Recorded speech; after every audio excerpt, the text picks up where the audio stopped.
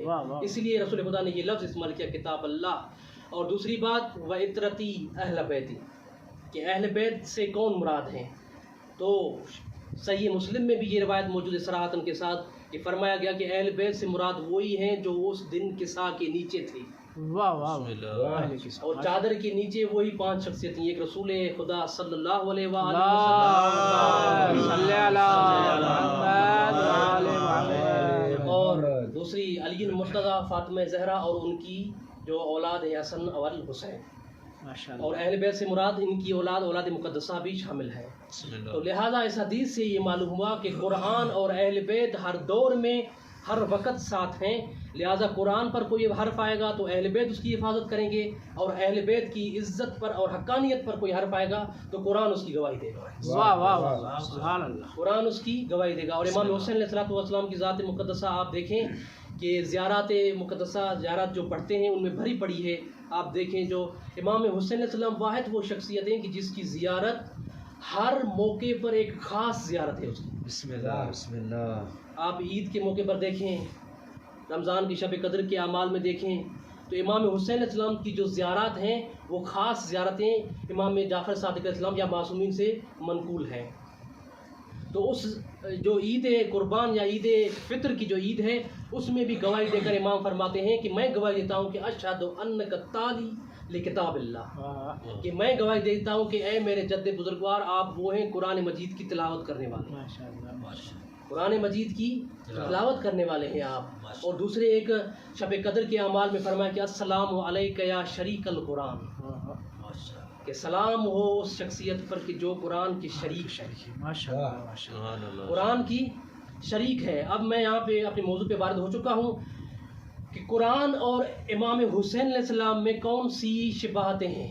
بسم اللہ بسم یا اللہ. قرآن امام حسین علیہ السلام کون سی چیزوں میں شریک ہے اور امام حسین علیہ السلام قرآن میں کون سی چیزوں میں شریک ہے. بسم اللہ بسم ایک اللہ. سروایت ناز فرمایا تو میں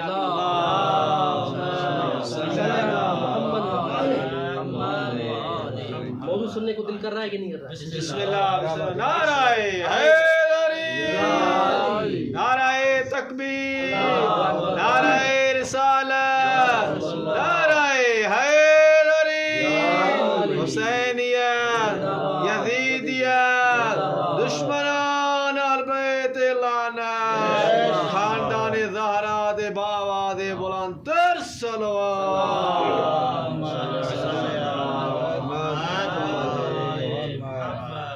تو علماء نے سب سے پہلے جو شباہت بیان کی ہے, جو شراکت بیان کی ہے کہ امام حسین علیہ السلام کون سی چیز میں قرآن کے ساتھ شریک ہیں, بلکہ یہ جو میں پڑھ رہا ہوں یہ آج کیونکہ موضوع کی مناسبت ہے کہ امام حسین علیہ السلام کے ساتھ مخصوص ہے, وگرنہ یہ جو موضوع ہے قرآن کے ساتھ یہ سارا 14 کے 14 معصومین اس کے ساتھ مشترک ہے. بسم اللہ بسم اللہ. یہ جو موضوع ہے کہ امام حسین علیہ السلام کیونکہ مخصوص ایام ہیں امام حسین علیہ السلام کے, تو لہٰذا میں امام حسین علیہ السلام کو موضوع قرار دیا ہے میں نے, ورنہ اہل بیت سارے قرآن کے ساتھ اس فضائل میں اور اس حفاظت میں شریک ہے. تو قرآن مجید میں پہلی جو شباہت علماء نے بیان کی ہے کہ کون سی چیز میں شریک ہیں, تو علماء فرماتے ہیں کہ قرآن بھی حجت ہے, امام حسین علیہ السلام بھی حجت ہے. سبحان اللہ. قرآن بھی حجت ہے اور امام حسین علیہ السلام بھی حجت ہیں. تو قرآن حجت کا تو آپ کو پتہ ہے کہ حجت اس معنی میں ہم لیتے ہیں کہ قرآن جب موجود ہو تو کسی اور چیز سے کچھ لینے کی روایت یا حدیث لینے کی ضرورت نہیں ہے. تو امام حسین علیہ السلام کی بھی وہی حیثیت ہے کہ جب امام حسین علیہ السلام موجود ہوں, جب امام حسین علیہ السلام خود راوی ہوں تو کسی اور راوی کی ضرورت نہیں ہے. واہ واہ واہ. یہ حجت کے معنی ہے. دوسری چیز فرما رہے ہیں کہ قرآن بھی رسول کی ایک یادگار چیز ہے اور امام حسین علیہ السلام بھی رسول کی ایک یادگار چیز ہے. ماشاء اللہ. قرآن بھی رسول کی یادگار چیز ہے اور امام حسین علیہ السلام بھی ایک یادگار چیز ہے.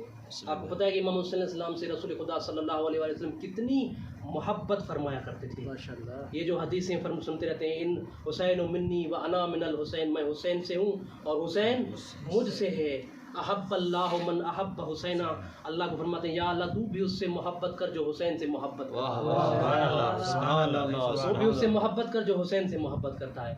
تیسری شباہت جو بیان فرماتے ہیں علماء وہ فرماتے ہیں کہ قرآن مجید اہل ایمان کے دل کا ذکر ہے، اور امام حسین علیہ السلام بھی مومن کے لیے ذکر ہے۔ واہ واہ واہ، یعنی مومن کوئی ہو ہی نہیں سکتا جب تک کہ وہ قرآن کی تلاوت نہ کرے یا قرآن سے اس کا انس نہ ہو۔ تو امام حسین علیہ السلام بھی ایسی شخصیت ہیں کہ جو مومن کے دلوں کا منور ہے، بسم اللہ بسم جو اللہ، مومن کے دلوں کا ٹھکانہ ہے۔ یعنی مومن، روایت میں پڑھ رہا تھا ابھی مختلف شستری میں، وہ فرماتے ہیں کہ مومن کبھی بھی امام حسین علیہ السلام کا ذکر کیے بغیر رہ نہیں سکتا۔ واہ واہ، اور پھر فرمایا کہ جب مومن امام حسین علیہ السلام کا ذکر کرتا ہے تو روئے بغیر رہ نہیں سکتا۔ امام حسین علیہ السلام ایسی شخصیت ہے مومن کے لیے کہ مومن جب بھی امام حسین کا ذکر کرے گا تو ان کے دل اور ان کی آنکھوں سے ضرور بضرور اشک جاری ہو جائیں گے۔ بسم اللہ بسم اللہ۔ بس میں اپنی ابھی مصاحب کی طرف بڑھنا چاہتا ہوں، اور آخری شبہ جو بیان فرمائی بسم اللہ، علماء نے وہ یہ فرماتے ہیں کہ قرآن بھی ابد تک رہنے والا ہے، امام حسین کا نام بھی ابد تک رہنے والا ہے، کیونکہ یہ جو امام حسین علیہ السلام نے قربانی فرمائی ہے، یہ جو قربانی دی ہے، اس کے عوض میں اللہ نے امام حسین کو وہ انعام عطا کیا ہے کہ اللہ نے امام حسین کو کہا کہ یہ تمہارا انعام ہے کہ جب تک میرا نام رہے گا تب تک تیرا نام رہے گا، جب تک میری خدائی رہے گی تب تک تیرا نام رہے گا یا حسین۔ اور امام حسین علیہ السلام نے، بس ایک دو آیات کی طرف میں اشارہ کرتا ہوں کہ کس طرح امام حسین علیہ السلام نے ان آیات کو ذکر کیا ہے مختلف مواقع پر۔ ایک صلوات عنایت فرمائے۔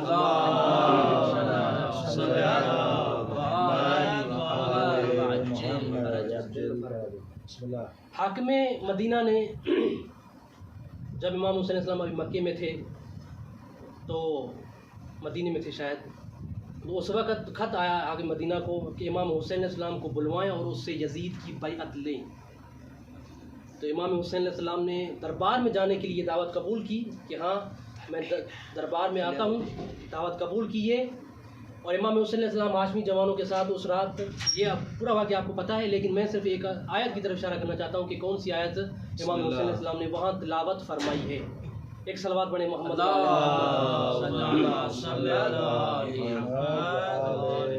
تو جیسے ہی اس حاکم مدینہ کی دربار میں امام حسین علیہ السلام وارد ہوئے تو حاکم مدینہ نے وہ اپنے جو مطالبہ تھا وہ پیش کیا کہ ہم آپ سے یزید کی بیعت لینا چاہتے ہیں۔ تو امام حسین علیہ السلام نے مثبت جواب نہیں دیا کہ میں یزید کی بیعت نہیں کروں گا۔ تو وہاں پہ ایک شخص کھڑا ہوا تھا، مروان بن حکم، اس نے حاکم مدینہ کی طرف اشارہ کر کے کہا کہ ابھی موقع ہے رات کی تاریکی میں کہ امام حسین علیہ السلام کو قتل کر دو اگر یزید کی بیعت نہیں کرتا۔ تو یہ لفظ سننے تھے تو امام حسین علیہ السلام نے فرمایا کہ فَإِلَيْكَ أَنِّي، اے مروان تو ہم سے بیعت لینا چاہتا ہے، فَأَنْتَ رِجْسٌ، تو عین رجس ہے، تو عین رجس ہے۔ یہ ایک ہوتا ہے کہ آپ رجس کے قسم نکالیں کہ رجس کی فلاں قسم ہے فلاں قسم ہے، تو اس میں امام فرماتے کہ بھئی تم رجس کی فلاں قسم ہو، لیکن امام نے فرمایا کہ تم قسم نہیں ہو، تم عین رجس ہو، تم ناپاک ہو، تم پلید ہو۔ اور پھر فرمایا کہ انا اہل بیت الطہارت، اور ہم اہل بیت طہارت ہیں۔ کون سے اہل بیت طہارت؟ انزل اللہ فیہم، کہ اللہ نے جن کی شان میں یہ آیت نازل فرمائی ہے، انما یرید اللہ لیذھب عنکم الرجس اہل البیت ویطہرکم تطہیرا۔ اللہم صل علی محمد وآل محمد۔ سبحان اللہ سبحان اللہ۔ اور اسی آیت کا سننا تھا تو جناب مروان، یہ جو مروان لعن اللہ علیہ ہے، اس کا جو سر شرم سے جھک گیا، یعنی کہ اس طرح مدلل جواب دیا امام حسین علیہ السلام نے، آگے اس کے بولنے کی ضرورت ہی نہیں تھی، خود شرمسار ہو گیا۔ اور پھر دوسری مرتبہ اسی کے دوسرے دن امام حسین علیہ السلام جب گھر سے باہر نکلے تاکہ میں فضا کی معلومات لے سکوں، معاشرے کی معلومات لے سکوں، تو امام حسین علیہ السلام جب باہر نکلے تو پھر مروان بن حکم سے سامنا ہوا۔ تو اس وقت پھر مروان بن حکم کہتا ہے کہ ابن رسول اللہ، اگر میری بات مان لے تو میں آج بھی کہتا ہوں کہ یزید کی بیعت کر لیں۔ تو پھر امام نے فرمایا کہ امام نے پھر دوسری آیت کی تلاوت فرمائی۔ پھر امام نے فرمایا کہ انا للہ و انا الیہ راجعون، کہ جس اسلام میں تم یزید کی بیعت کی بات کر رہے ہو، ہم اس اسلام سے دستبردار ہیں۔